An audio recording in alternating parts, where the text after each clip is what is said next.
Assalamualaikum warahmatullahi wabarakatuh. Perkenalkan, nama saya Anggi Ruswandi. Saya dari kelas F2 Manajemen. Tugas ini dibuat untuk memenuhi salah satu evaluasi semester saya yang bermata kuliah komunikasi bisnis. Di sini saya akan mempresentasikan suatu materi yang bermata kuliah komunikasi bisnis. Yang pertama yaitu ada dasar-dasar korespondensi bisnis. Korespondensi bisnis merupakan suatu kegiatan korespondensi yang dilakukan dalam dunia bisnis, baik dalam bentuk surat, memo, agenda proposal, maupun laporan bisnis. Surat merupakan sarana komunikasi tertulis yang disampaikan oleh suatu pihak kepada pihak lain dengan menggunakan media tertentu.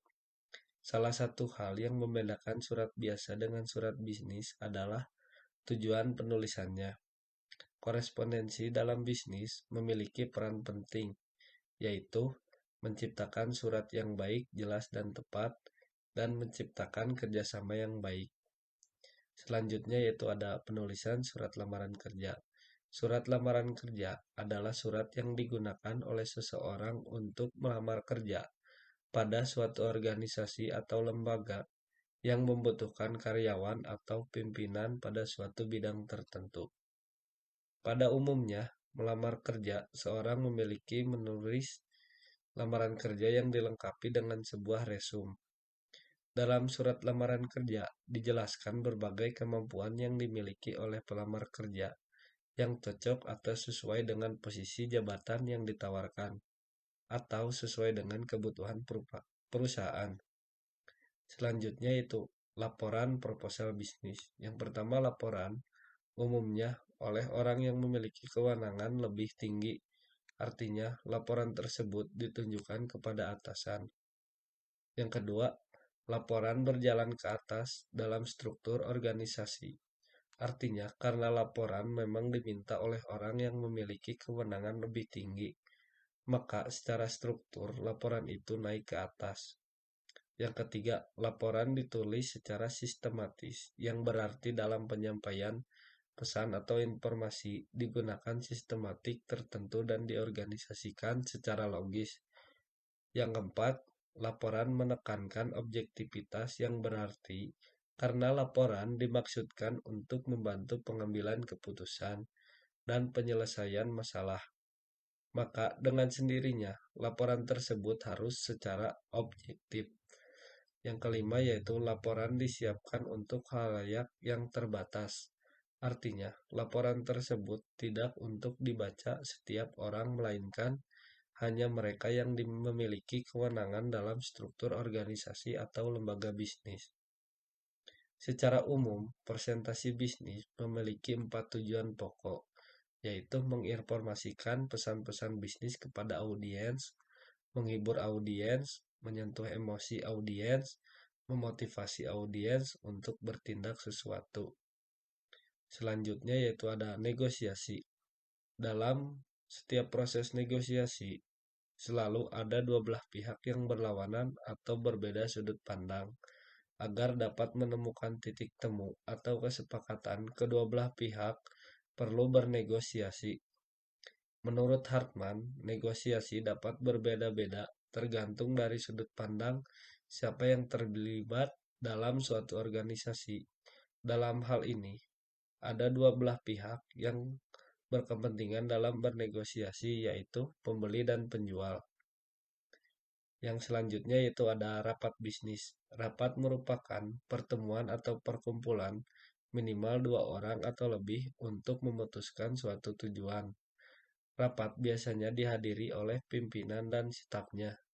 Sedangkan bisnis usaha yang menjual barang atau jasa yang dilakukan oleh perorangan, sekelompok orang atau organisasi kepada konsumen dengan tujuan utama untuk memperoleh keuntungan atau laba.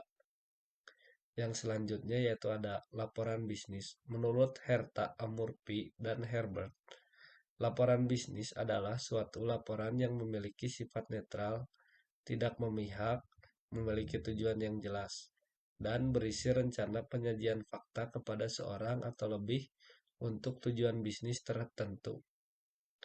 Yang selanjutnya itu ada penulisan laporan singkat atau disebut dengan memo. Surat yang terdiri atas satu atau dua halaman secara umum. Laporan singkat dalam dunia bisnis jarang dilengkapi dengan preliminary parts seperti lembar halaman judul, surat pengantar, daftar isi, dan rangkuman atau abstrak, karena hanya terdiri atas satu atau dua halaman saja. Oleh karena itu, laporan singkat lebih menekankan pada tubuh atau bodi suatu laporan yang mencakup pembuka, hasil temuan, bahasan, dan bagian penutup. Yang selanjutnya yaitu ada penulisan laporan formal. Laporan panjang sering disebut dengan laporan formal atau formal report. Secara umum, jumlah halaman laporan formal lebih banyak daripada jumlah halaman laporan singkat. Oleh karena itu, perencanaan dalam menyusun suatu laporan formal sangat penting. Dalam membuat perencanaan formal, banyak hal yang perlu dipertimbangkan, antara lain mendefinisikan masalah, membuat kerangka, outline untuk melakukan analisis, menyusun rencana kerja, melakukan penelitian atau riset, dan menganalisis data. Yang selanjutnya itu ada praktek memimpin rapat. Rapat adalah sebuah orang yang berjumlah satu atau dua orang lebih yang bertemu untuk melaksanakan bisnis. Menurut menurut Ken Davis 1988 adalah untuk memperoleh partisipasi dan sambutan aktif. Yang kedua, untuk memperoleh informasi dan menghasilkan umpan balik. Yang ketiga, memungkinkan dan memberikan kontribusi secara pribadi dan menghasilkan perasaan persahabatan. Yang selanjutnya, komunikasi dengan teknologi informasi. Teknologi informasi dapat didefinisikan secara teknologi yang melibatkan pengembangan perawatan dan penggunaan sistem komputer, perangkat lunak, dan jaringan untuk memproses dan mendistribusikan data. Teknologi informasi memiliki peran yang sangat penting dalam berbagai bidang, salah satunya dalam komunikasi, khususnya komunikasi bisnis.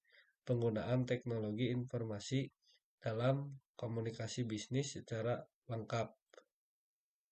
Yang pertama yaitu ada otomasi kantor. Otomasi kantor adalah sistem yang menciptakan, menyimpan, memodifikasi, menyajikan, dan mengkomunikasikan informasi dalam bentuk tertulis, verbal, atau video. Nah, mungkin itu saja yang dapat saya sampaikan. Mohon maaf bila banyak kesalahan. Billahi taufik wal hidayah. Wassalamualaikum warahmatullahi wabarakatuh.